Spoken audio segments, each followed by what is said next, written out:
Նախագահ, հարգելի գործընկերներ, մենք քննարկում ենք 2024 թվականի պետական բյուջեի կատարման հաշվետվությունը եւ այն հարցերը, որոնք որ այս օրերին քննարկվեցին,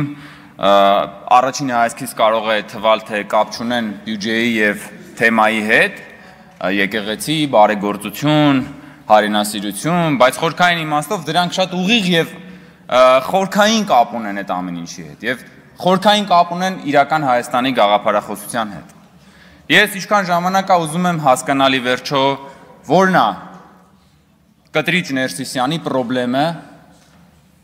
մեր կառավարող մեծամասնության վարչապետի կառավարության հետ։ Եվ ես գալիս եմ եզրահանգման, որ Կտրիչ Ներսիսյանի եւ բարձրաստիճան հոգեվորականների խնդրեմը իրական Հայաստանի հետ է։ Որովհետեւ իրական Հայաստանը հնարավոր չի թաքցնել սքեմի տակ։ Եվ որովհետև այն ինչ որ թաքցվել է խնամքով այդ սքեմի տակ, իրական Հայաստանում ստիպված է լինելու այդ սքեմը մի կողմ քաշել, որպեսզի պարզվի, թե տակը ինչ կա։ Ու դրա համար, երբ որ մենք նայում ենք, թե խորհրդարանական ընդդիմությունը, օլիգարխիան, բարեգործները, ինչի վրա են իրենց թիրախավորումը կառուցում։ Իրենք ինչն են թիրախավորում։ Թիրախավորում են իրական Հայաստանը, թիրախավորում են սահմանազատված սահմանը, թիրախավորում են հարկը,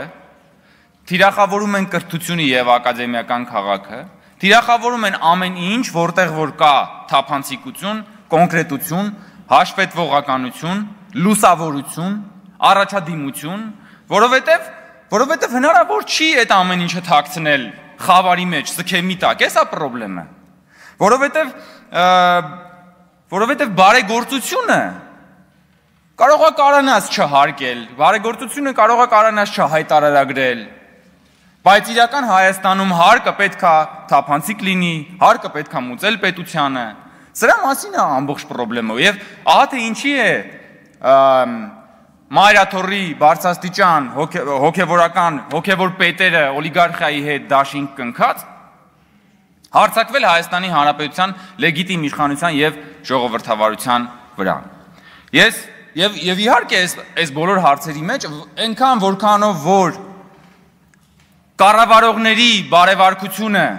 պիտի հետաքրքիր լինի քաղաքացիներին, նույնքան պիտի հոգեվոր առաջնորդություն իրականացնողների բարոյականությունը հետաքրքիր լինի հավատավոր ժողովրդին։ Եվ սա շատ տրամաբանական եւ առանցքային մի բան է։ Ես տեսա, որ Բագրատ Գալստանյանը երեք ասել էր, որ հայտարարել էր, որ ասել էր վեհապար հորը հնարավոր չէ ճնշել։ Նա պատրաստ է նահատակության։ Նախ ուզում եմ ասել, որ վեհապար հայրը արդեն նահատակվել է որպես կուսակրոն։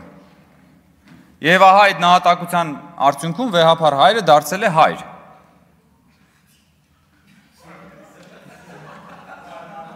Այո,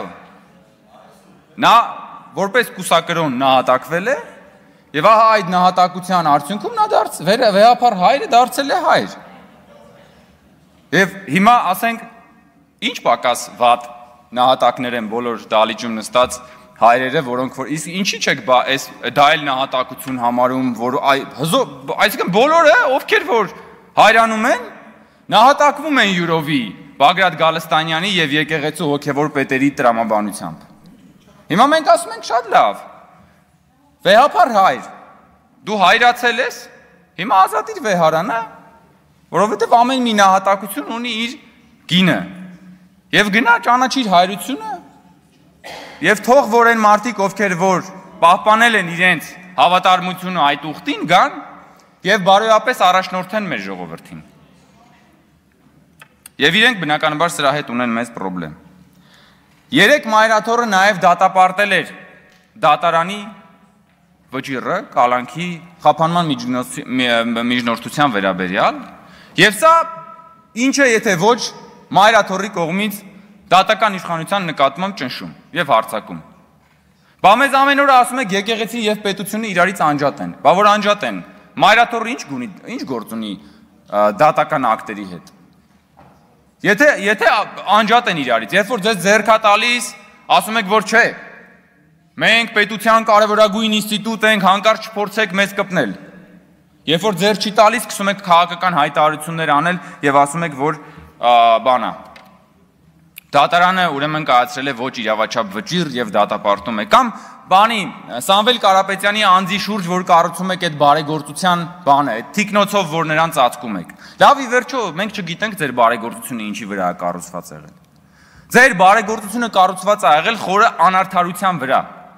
Դուք ստեղծել եք աղքատություն, ստեղծել եք անարդարություն, որտեղ որ մարդը կանգնել է աղքատության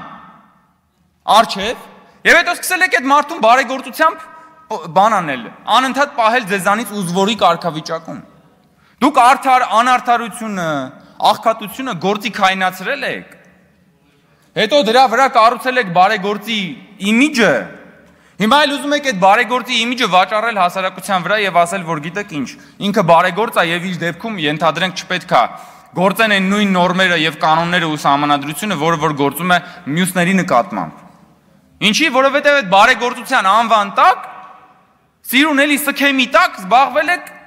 անառակաբարո գործունեությամբ եւ այդ անառակաբարո գործունեությունը ինչպես անձնական մակարդակում է դրսեւորվել, այնպես էլ դրսեւորվել է պետական մակարդակում։ Եվ դուք ստեղծել եք այդ ինքնակատարելագործվող մեխանիզմը։ Եվ այսօր գալիս խոսում եք բարոյականությունից, բարեգործությունից, եկեղեցասիրությունից, հայրենասիրությունից։ Ինչի համար, որովհետև